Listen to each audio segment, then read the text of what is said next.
The views and opinions expressed on any program are those of the producers and/or the persons appearing on the program, and do not necessarily reflect the views and opinions of FRC Media, Bristol Community College, or the City of Fall River.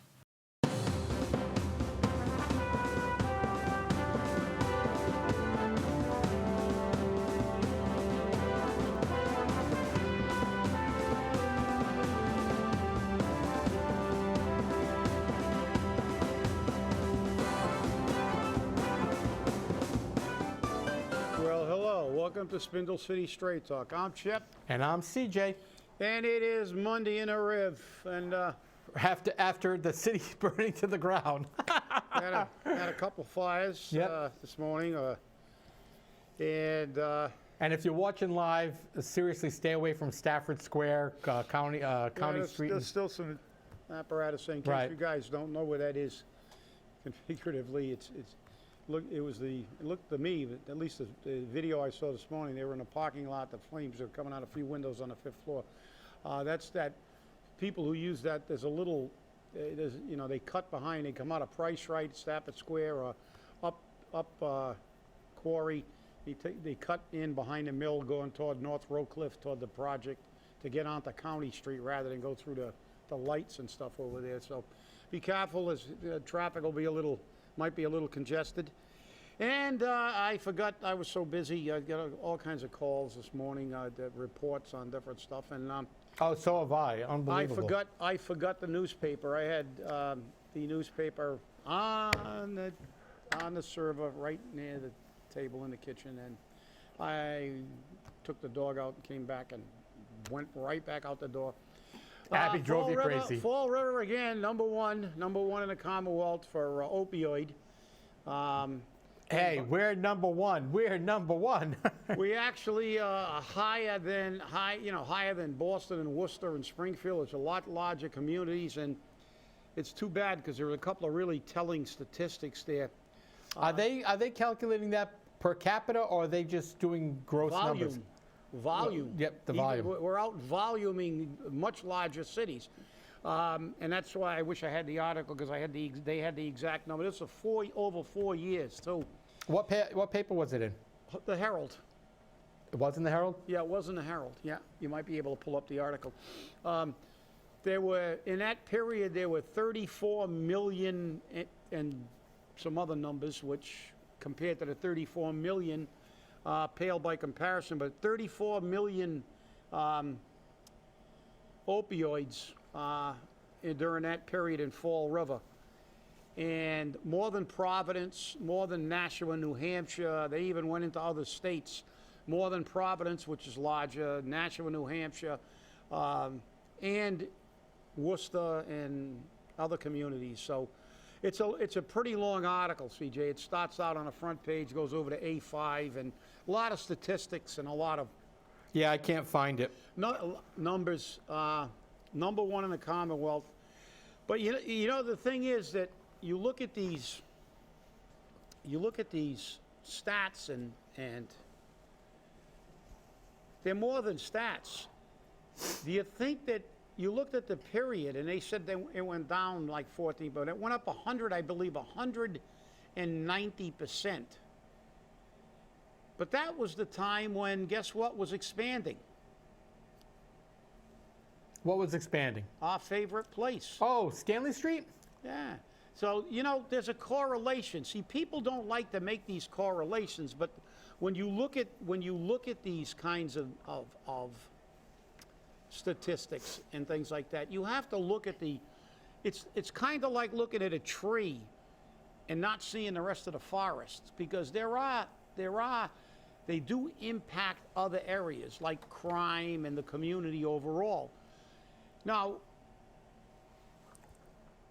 I firmly believe, and I don't know, this study doesn't go into it because they don't care about that, but I think the demand is based on the population. We began to increase our population of drug addicts, and they're still continuing to try to escalate the amount of drug addicts, and many of them, as we know, stay here. And even if they don't stay here, they come here to get their drugs. This is a drug-rich environment. a matter of fact, the two pharmacies they cited, one was the Walgreens down at the intersection of Rodman and Plymouth Avenue, and the CVS up here on President Avenue. That's the 24-hour one, that's why. Well, no, they came up with a very rational thing, because the one on Plymouth Avenue, is that a 24? Yeah, President Avenue is a 24-hour. And not only that, but they brought up a very important thing, not only for business, but for that kind of business. They're near highways. Yes, because we're right on the the Route 95, Yeah, 195 pathway. And then and up there, and over here, you got 24. Right. And both of them, you can go another mile and catch either interstate. And you don't think that we've become fundamentally, and I truly believe it, and there are going to be people who disagree, and that's fine. I think Star is one of the primary precipitators and catalysts of this kind of environment. We bring them in from all over. They get here and they say, wow, Fall River, you can get drugs.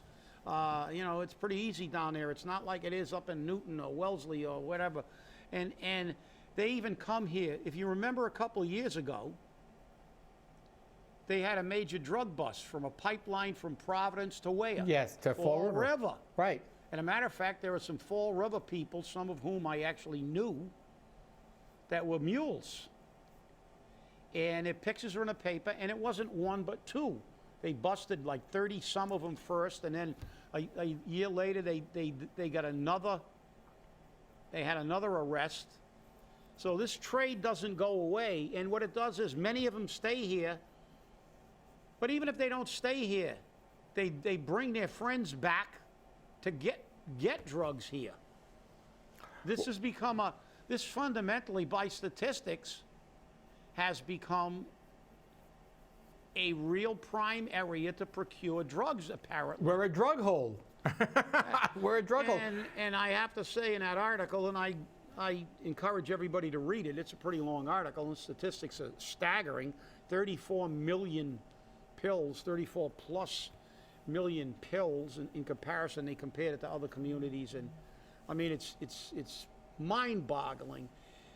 But when you think about it, Walgreens and CVS both came out with statements saying that they no longer, are doing this. Their drugs, they're not selling them or they're not keeping them in the quantities they do. They're very close. They're very judicious. But the fact is, listen,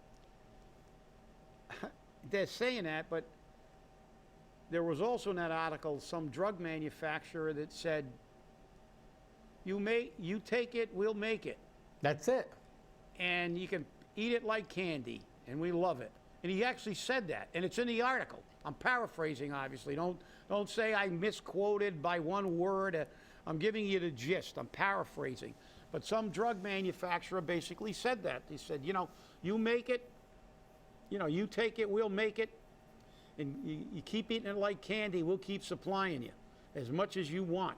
But now, obviously, they're attempting to curtail that. But basically, what we're doing is enabling this culture to keep, because, that drug manufacturer made that statement, should have been shut down. The government should have stepped in and said, you're out of business. Well, but the thing is that, or if you're not, we'll tie you up in court for the next 700 years and we'll bankrupt you.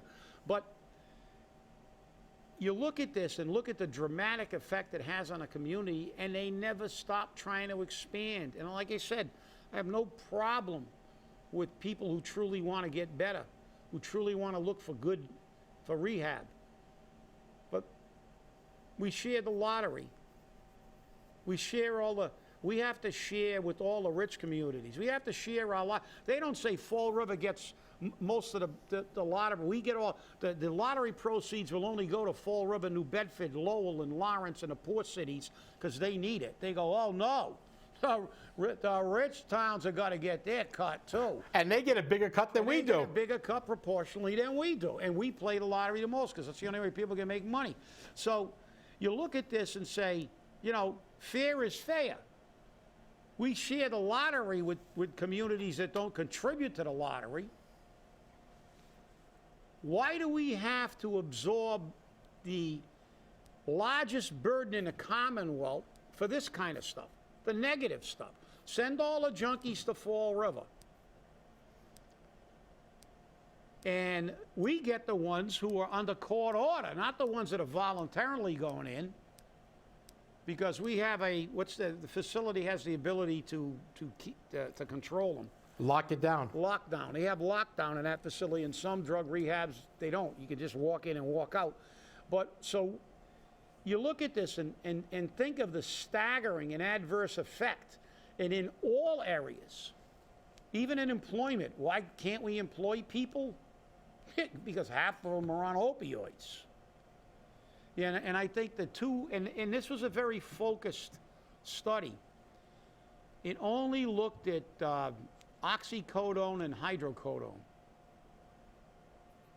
Didn't look at, they did mention fentanyl-laced heroin coming in from the cartels at some point in the article, but it was mostly, these stats were on oxy and hydro.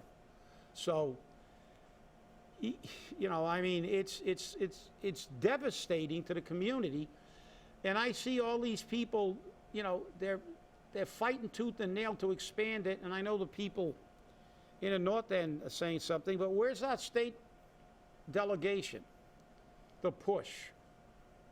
I know Carol Fiola has mentioned there should be some other treatment facilities, but I don't see a real vigorous push. I think this is a hill that our state delegation should be up there really, really not politicking for committees and stuff, but doing something to kind of share the wealth. And I'm not saying don't treat these people, but we should not have to have the largest facility in the state. You know, we got enough problems in our own community without importing more. And what we're saying is that, hey, if you can share the lottery, share the negative with the positive. So I know you got a little bit to say about this one, CJ. That's your banner thing. You went up in Canada and complained about. Well, you know, I understand why they wrote about the President Avenue CVS and the Plymouth and Rodman Street Walgreens. When you used to go into that Walgreens down on Plymouth Avenue and Rodman Street, they would actually be sitting outside the store, and they were looking to get money to buy drugs. And that store used to be a 24-hour store. Because of the problems they were having with theft and people coming in and out and the amount of drugs that were going out of that store, they stopped being a 24-hour store. Because the time when most of the problems happened were between 12 and 6 a.m. I'm surprised this CVS is still a 24-hour store, but they're the only one in the city now. So it doesn't surprise me that they're still doing it, but, you know, they're more open, I guess, to, or they must have police officers on duty overnight, because it's difficult. It really is. Well, the Rodman Street area is in an area that's got some real. Oh, it's definitely got a problem as it is. I mean, if you look at some of the areas over there, there's a high crime area. It's very close to that CVS. A lot of drug interaction. The CVS on Pleasant Avenue, it's kind of in the north end. It's kind of quiet in the evening, so it's easy to pick those people up. But you mentioned, I remember I went into that Walgreens for something because I was in the area, and there were 2 or 3 of them standing outside commiserating, and I could see that, you could tell. I'm saying, oh, you got, and when they're looking at it and they're counting their money and they're looking at their scripts, and like one will go in, well, you go in first, and then when you're out of here, I'll go in, and like they were planning their attack. Of course. To go get drugs, and it's like, but they had scripts, so. Yeah, but again, a lot of those, see, this is why they've now switched over from paper scripts to being transmitted electronically, because people were forging the paper scripts. Yeah. And that was always a big problem. And this is why, you know, I can't blame this totally on the drug companies. I have to blame it on the physicians, because we used to have pain clinics everywhere. They used to open like candy stores. And you'd go in and you'd complain, oh, my back, you know, I pulled it when I fell, and they would take x-rays, and then they'd say, oh, we'll write you a prescription for some OxyContin, and they'd write that, and oh, we'll write you some Percocet, and they keep doing that. And that's what they did all the time and got these people hooked. And then when they started cracking down on physicians, because now they track the number of narcotics physicians write, that's why they don't want to write them anymore, all of a sudden, all those businesses disappeared. You're right. And, I don't look, and as far as I'm concerned, the drug companies are the drug companies. You know, it's their business to sell drugs. So if people are purchasing drugs, they're not like, they don't have like a Nike wholesale house or a, New Balance where you can go buy wholesale sneaks from the manufacturer's store. They don't like just give drugs to anybody who wants it. They sell them to somebody who sells them. Oh, you mean they don't have an Opiates R Us store? Yeah, so they're suing the manufacturers, but the manufacturers are only satisfying a demand. That's it. And so what they're doing is, it's like cigarettes. Well, you're going to talk about them. We're going to have this big thing about we're going to sue all the drug manufacturers because of the problems they created. Well, why don't we shut down all the cigarette companies, because they've been killing people for a decades, century. decades. A century, for God's sakes. Yeah. Over a century. Well, as it said in the article, if you take it, we'll make it. That's right. And the key is you can't fault them. What you got to try to do is, and it's ironic too. That's what always gets me. I love the irony of these things. It's like politics. When your guy's in, they need a 4-year term. When somebody you don't like's in, they want a 1-year term. And it's like a 2-day term, and we're going to recall them. And it's like, you can't have your cake and eat it too. The rules are supposed to apply. And the thing is, now people are screaming for government intervention into this, when in other areas they're going, leave us alone. We don't want government interfering with our ability. And look, 34 million to Fall River. And it's like, okay, I got a manufacturer. The guy goes, I want 34 million widgets. Oh, hey, there you go. What are you doing with the widgets? I don't care. It's my job to make the widgets. There's a market. I'll fill the void in the market. Here's your widgets. And now it gets down to the drugstores. Are these people getting these things illegally? Well, if there's prescription, how long did it take them to figure out that people were stealing prescriptions? I don't know, 20 years? Those 4 years, they dispensed 4 million pills. Or 34 million pills, I'm sorry, 34 million. Just to Fall River. You think somebody would have flagged that somewhere? Well, maybe these, are they really prescribing? And then it gets back to the doctor. Do we have a doctor that over the course of a year wrote scripts for 20 million oxycodones? So you got regulations about dispensing it, and just like gun laws, it doesn't do any good. They're going to find a way. There'll be a black market for them, and they'll buy the other stuff that's made with inferior. It's the thing is, we started off trying to eliminate the drug problem, and we have devolved into enabling it. By now, we're not even worried about stopping it. We're just figuring out a way to stick our finger in a dike to stop too many from going out. But now we got illegal traffic, and it never ends. The only way it ends is when you put these people away for life that deal them. And other countries they have drugs. They don't have the problems we do. What do I see in the difference between this country? Well, remember that, was she a New Zealander or was she an Aussie that got busted over in the Far East for drugs, and they were going to execute her? Well, that's what they do. That's why. That's right. And then everybody was up in arms. Nobody cares about them executing their own, but when they execute an Australian, look out! And it was like, okay. Then they said, okay, we'll make it. We'll show her mercy. We'll give her life. And then they were crying about that. I think she got 40 years. But guess what? You think anybody's going to go over there and try to mule drugs or anything anymore? I don't think so. That's what happened in Turkey, if you remember. They made a movie about it. That's right. Midnight Express. That's right. They made a movie about it. A movie. And Turkish prisons are not friendly places. No prisons. Only in the United States they got weight rooms and stuff like I know. that. When you go to, like, I always tell the story about the Dominican Republic when I was over there, and we hired a guide, and the guy was taking us around the city, and we went by the prison, and he said, there's the prison.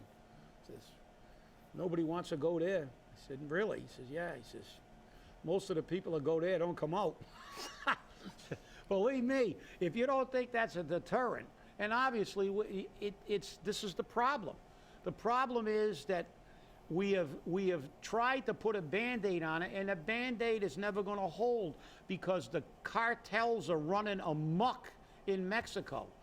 They've created a giant market in the United States, and they have bigger armies than the Mexican police. The Mexican police have to wear masks because they're afraid they'll be murdered and their entire family will be. The lunatics are running the asylum. So what do you need to do? You need to have military operations against the drug cartels. That's what you need. But nobody wants to do that because half of those people are some of the most influential citizens in Mexico, probably, just like in the United States. They complain a lot about the drug companies and the pharmaceutical companies, but they take their millions of dollars worth of campaign contributions and they take the jobs from them when they retire from Congress or the Senate. It is a problem. So, what else have we got? We got rumors. Well, I just received information about the Supreme Court. Uh-oh, the Supreme. You remember which Supreme Court? The U.S. The U.S. Supreme United States Supreme Court. Yes. You remember Michelle Carter, the woman who helped her boyfriend kill himself? Yes. The U.S. Supreme Court did not accept the Michelle Carter text messaging murder case, so her conviction stands. That's it. She's toast. So, and that the worst part about that is a threat to free speech.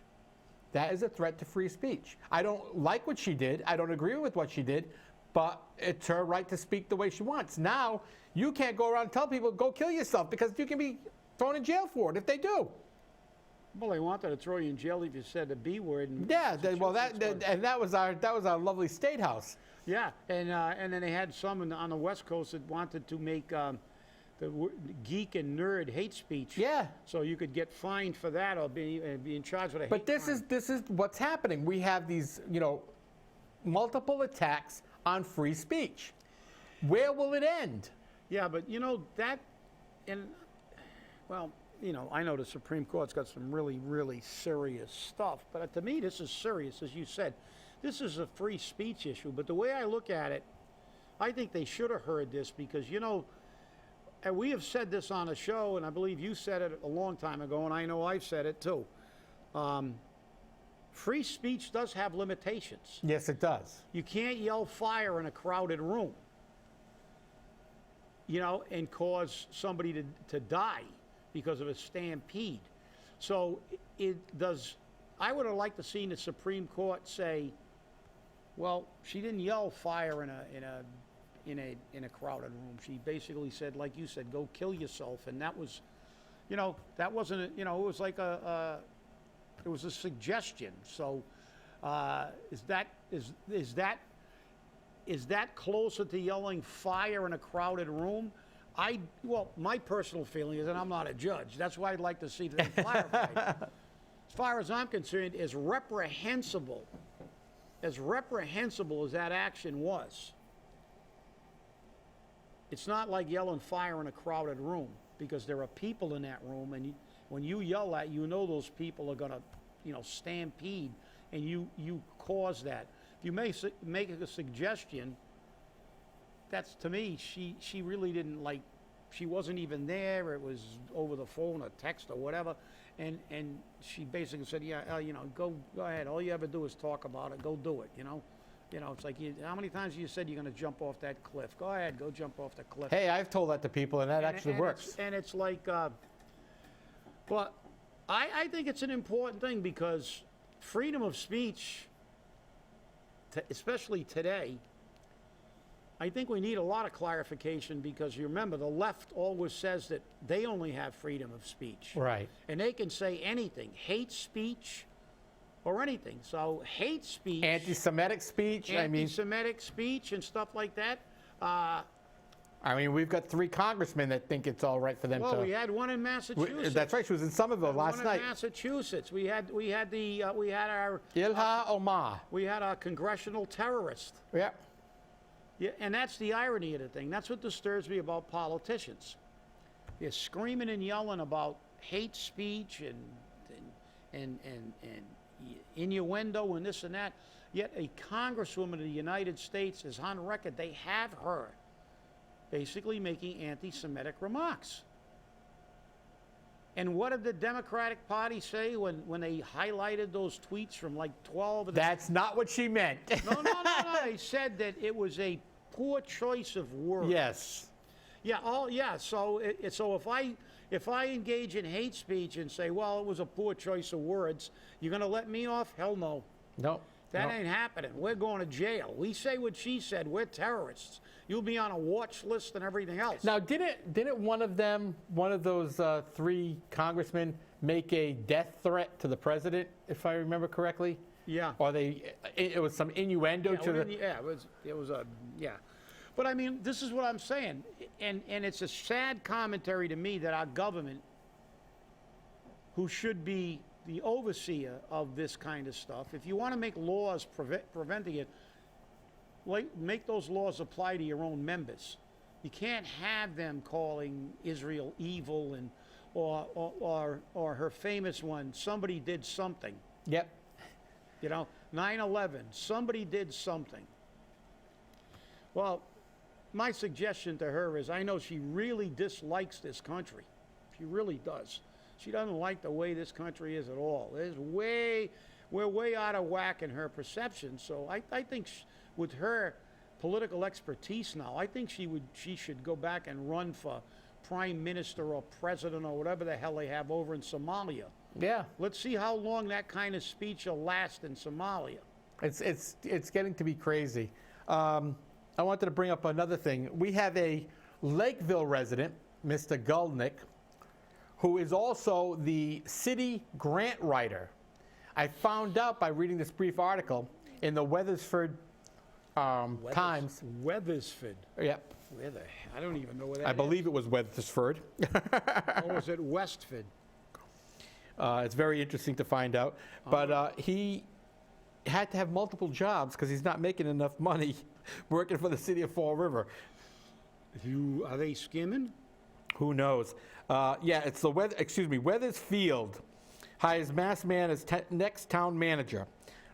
He lives in Lakeville, works in Fall River. He's the grant writer, and this article revealed that Fall River only has 1 grant writer, 1 for every single department. Every single department. That isn't a good thing. How do we get the grants? Now, I think the police department has somebody in there that's writing some, and the fire department must have a few also.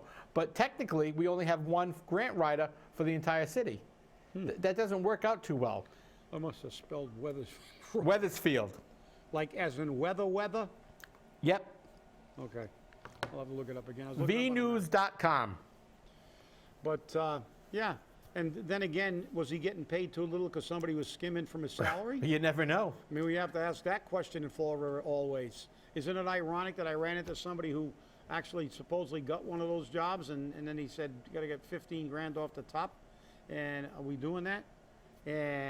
But, you know, it is what it is. And I guess this rumor has it that Mary Sahadi will now become the city administrator, which is, oh, God. I don't know why Paul Coogan can't see through all of this. I really don't know. Oh, look, you know, her and her firm have only been missing things for 30 years. Why, you know, she, based on the way Fall River hires people, that's a great hire. I guess so. Hey, everyone. Have a great day. We'll see you on Wednesday. And remember, stay angry. Things are going to get better. They can't get any worse, that's for sure. During the next ice age.